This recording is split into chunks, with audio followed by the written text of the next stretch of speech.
The first time someone actually paid me to do a creative project, it wasn't because I had the perfect portfolio. It wasn't because I had years of experience. It certainly wasn't because I had everything figured out, because believe me, I didn't. But it started with a ski trip and a camera I almost didn't bring. And looking back, the reason I landed that first real client had almost nothing to do with talent and pedigree, but everything to do with initiative. My name is Nolan Matthews. I'm a photographer, director, and pilot based in Utah. After nearly a decade in the corporate world, I walked away to build a life around travel, adventure, and storytelling. This channel is all about the work, the process, and the stories behind it all. I took a trip out here to Utah in early 2021 with my wife. This was right after the travel restrictions were lifted post-COVID. My wife and I booked a trip to a ski lodge that had just been renovated at one of my favorite places in the world. And it wasn't a work trip, it was just a getaway.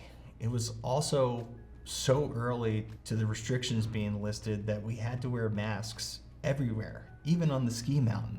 But I brought my camera, not because I had a client or a project to shoot, but because that's just what I was doing at that stage, shooting everything I saw. I was learning, I was experimenting. We skied, we explored the lodge, I shot photos of the spaces, I shot photos of my wife skiing. I kind of treated it like a little creative exercise. And when we got home, I edited those images and posted them to my Instagram. I tagged the lodge.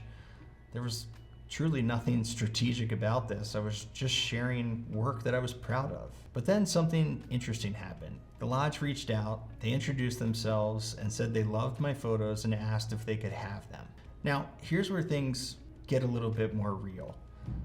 At that stage, I was just getting started dabbling as a professional photographer, and I knew something instinctively. Giving images away for free is very dangerous. It sets a precedent, it undervalues the work, and it creates expectations. It certainly doesn't help the broader photography community as a whole.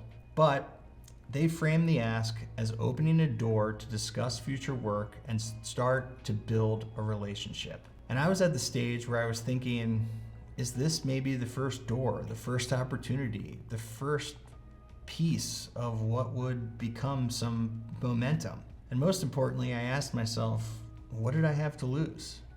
So ultimately, I agreed to let them use the images as long as they credited me as the photographer. It started a relationship, opened the door to having a conversation, and relationships are the key to leverage.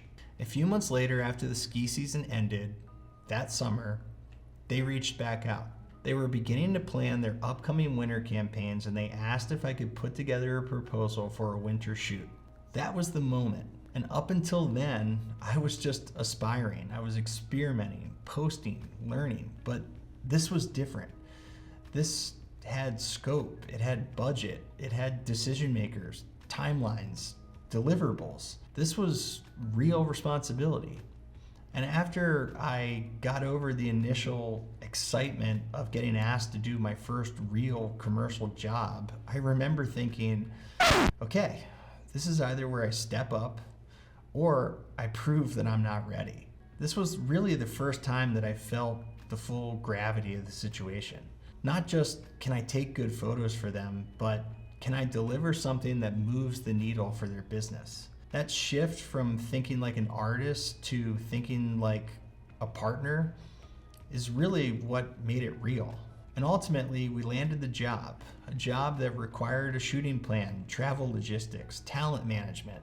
Okay, my talent was a few of my friends who were good at skiing, but still, real production value stuff. That winter campaign became my first true paid creative project. And it was on that shoot in one of the early moments that I knew that I wanted to do this for a living. Here's the important thing to remember. I didn't get that job because I had a deep ski resort portfolio or tons of hospitality clients. I certainly didn't get it because I had the most polished pitch deck. I got it because I had already demonstrated initiative. I had showed that I cared, and I had created something before being asked. And when they came back around, I communicated clearly, I outlined deliverables, and I talked through their goals. I didn't just send images, I talked about how the campaign could work for them weeks and months after we left the shoot. That's what separated me from being just a guest with a camera. It turned me into a real creative partner for them. I certainly know that in this particular case, it didn't hurt that I had a deep understanding of the ski area and the culture where I was shooting. But ultimately, this relationship would turn into a client that I still have to this day, many years later. Now, while that early campaign got me started, there were a ton of things that I would do differently.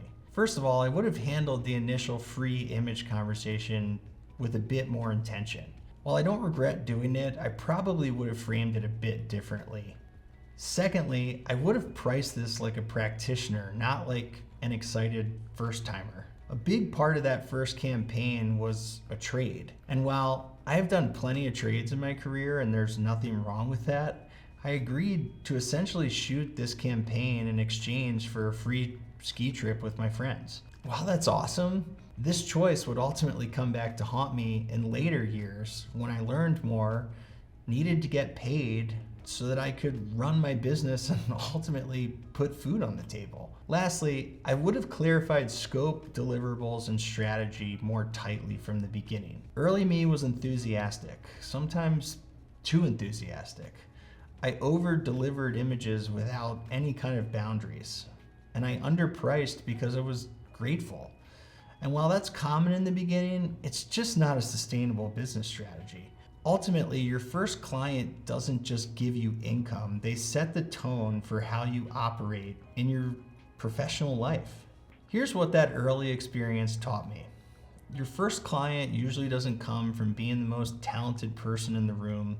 It comes from being present, being proactive, and being ready when the opportunity comes to you. Talent is what opens the door, but initiative and clarity get you invited back. And once you feel that shift from being an aspiring freelancer to a responsible one, everything starts to change.